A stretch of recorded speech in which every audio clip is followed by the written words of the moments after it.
Hey everyone, it's Ethan or Miist back again for another video today, and welcome back to the channel, guys. We're here again for yet another video. Today we're going to be talking about every movie and TV show that I watched last week, and a pretty chill week for movies, but a lot of TV this week.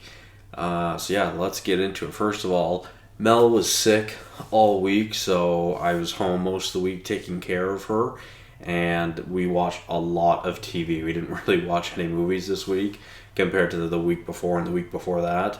We watched a lot of movies and not a whole lot of TV. So with that being said, let's get into it with my least favorite season of 4 seasons of TV that we watched. Starting it off with Agatha All Along, which I ranked at 89. Which I ranked at 89 out of 100. I really enjoyed this show. It was way better than I thought it was going to be. It was very horror-y, which I wasn't expecting. I just wasn't expecting it to be so scary. And I really enjoyed it, but I didn't love the final episode. I think that final episode could have been spread out into the other episodes, and I think I would have enjoyed it more. I just didn't love that was the final episode. I would have been really happy with the way that episode 8 ended to end the show, but that's just me. Let's move on to Season 2 of Modern Family, which I ranked a 90 out of 100, which I am really loving this show.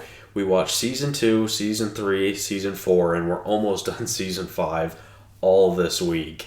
So that's pretty impressive, which that's a lot. Yeah, that's crazy, actually, now that I think about it. So yeah, we watched a lot of TV. We watched close to 70, 80 episodes of TV this week.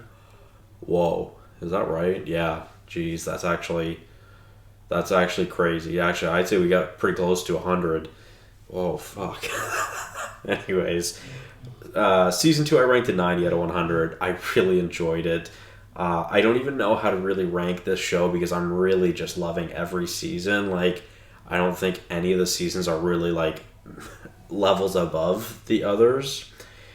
Season 3, I ranked it 91 out of 100. I liked it a lot as well. Season 4, I also ranked a 91 out of 100, which is the same or Season 1, I think I ranked a 92. So I think Season 1 is my favorite. I don't really know. Like I said, all these episodes are just really great, really. So really enjoying Modern Family. It is the first time I'm going through it, and I'm glad I'm going through it with Mel. So, let's move on to the movies, starting it off with my least favorite movie of the week, which is Mowgli, Legend of the Jungle. I wanted to watch this a few weeks ago because I swore there was another movie after the live-action Jungle Book, but I couldn't find this movie anywhere. Even when I just searched up this movie, I couldn't find it. And I ended up finding it on Letterboxd and Netflix this week. Decided to watch it. Didn't enjoy it. 30 out of 100. Let's move on to kind of one of the themes of the week, which is Tangled Ever After Tangled. This is just a little short film. It's like a 6-minute short film. It's supposed to be silly fun. I didn't love it. It was fine. 50 out of 100. It was 6 minutes. Moving on to Lucy, which I ranked at 52 out of 100. Not anything special. I feel like the final 15 minutes of this movie is really ballsy.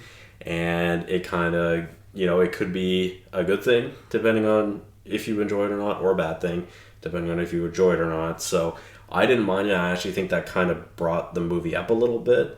But still, my rank isn't great. I ranked it at 52 out of 100, so it was okay.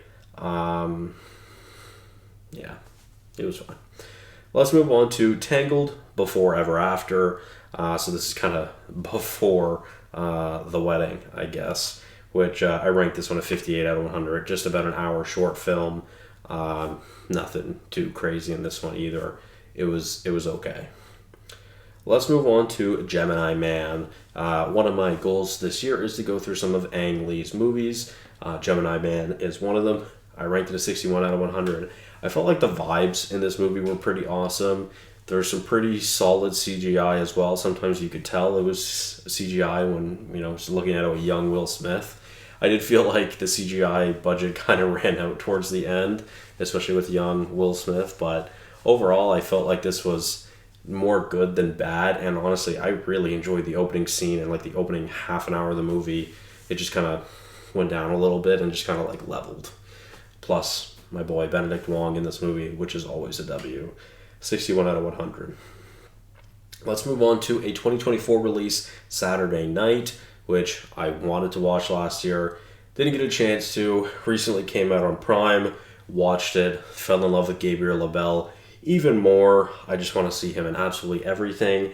And I've seen almost every one of his films now on Letterboxd because he's not in that much yet. So can't wait to see him in more. It also really every time I watch him, it makes me want to rewatch The Fabelmans. So I think I might do that soon. 65 out of 100. Let's move on to another theme of the week, which was Thor. Mel and I are started to go through the MCU a little bit more to try to catch up on what we've missed and, some other things, some stuff that we haven't ranked or watched together. We haven't seen Love and Thunder together. We didn't see Agatha at all when it came out last year, and we didn't get to see WandaVision together. So that's kind of some of the stuff that we've done. Doctor Strange and the Multiverse of Madness. And then Thor, Love and Thunder, and Thor Ragnarok, which we have seen together, but we both love Ragnarok. Anyways, Love and Thunder, the ranking, it just keeps getting worse every time I watch it. I will say there's some pretty solid vibes in this movie, but I think there's just a lot of wasted opportunity. It felt a lot longer than the 2-hour runtime suggests, and I really don't love the direction that we're taking Thor. Really being like an uncle to Gore's daughter. I just didn't love that either. Some cool moments, some cool scenes, some cool directing, an awesome soundtrack, shout out Guns N' Roses, and pretty great use of color as well. But yeah, it was okay. 69 out of 100. Let's move on to a pretty big jump up to Crouching Tiger, Hidden Dragon, which really, really fun movie with absolutely awesome action sequences and action scenes. I kind of just love this genre of, Asian fighting. That's what it is. Like, it's super unique to some Asian movies that I've seen, like Kung Fu Hustle in the past, and of course Crouching Tiger, Hidden Dragon. Really, really loved it. Really, really enjoyed this. A really fun movie, 80 out of 100.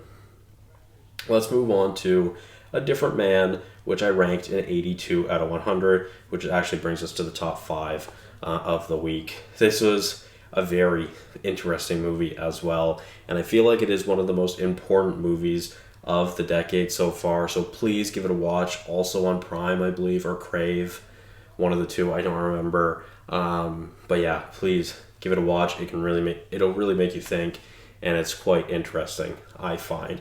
82 out of 100. Let's move on to Lady Bird, which I ranked an 83 out of 100. I did enjoy this movie quite a lot as well. I've heard spectacular things about this movie, although I don't think this movie is spectacular. I did really enjoy it, but it's hard for me to personally relate to because I'm a guy that has a very, very close relationship to my mom. And obviously you can read my review, but there's some things I relate to and some things I really don't relate to. So it is kind of hard to connect to a movie that way sometimes. And unfortunately, I kind of felt that here in Lady Bird, but it's still a nice coming of age story. And I think depending on the viewer, it could really hit. I still enjoyed it though, 83 out of 100. So let's move on to the top 3 now. Starting it off with the Lego Batman movie. This is actually a movie that Mel and I watched about a year and a half ago, which Saturday was our anniversary of a year and a half, so that's cool. And we'd watched it about a year and a half ago when we started seeing each other, which it's her favorite Batman movie. I don't even want to talk about it, which, don't get me wrong, it's a pretty fun movie. But yeah, I ended up raising this ranking from an 81 out of 100 to an 86 out of 100 because I enjoyed it a lot. It's really funny. There's some hilarious castings in this movie. There's also kind of low-key some cursed castings, but there's some really fun ones as well. And the animation in the Lego Batman is really, really special. It's something that we should talk about a lot more. I don't remember it being this great and this interesting in the Lego movie, but that's something we also plan on watching this year. But man, it looked absolutely phenomenal in this movie, and with my Philips Hue light setup where the lights sync to the movie, this is one of the best movies I've ever seen with them. So absolutely going in the GOAT tier of Philips Hue light movies. Really, really enjoyed it. If you guys have Philips Hue lights or lights that sync with whatever you're watching, watch this, because this is definitely one of the best to do it.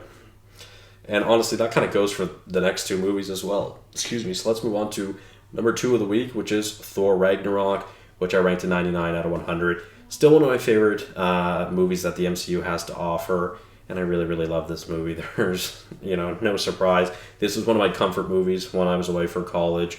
I kind of rotated through like 6 movies, and this was one of them. This just kind of brought me back to that, which was interesting. That was an interesting time in my life. So, shout out Ragnarok. Love this movie. A great movie with the Philips Hue lights. One of mine and Mel's favorites in the MCU.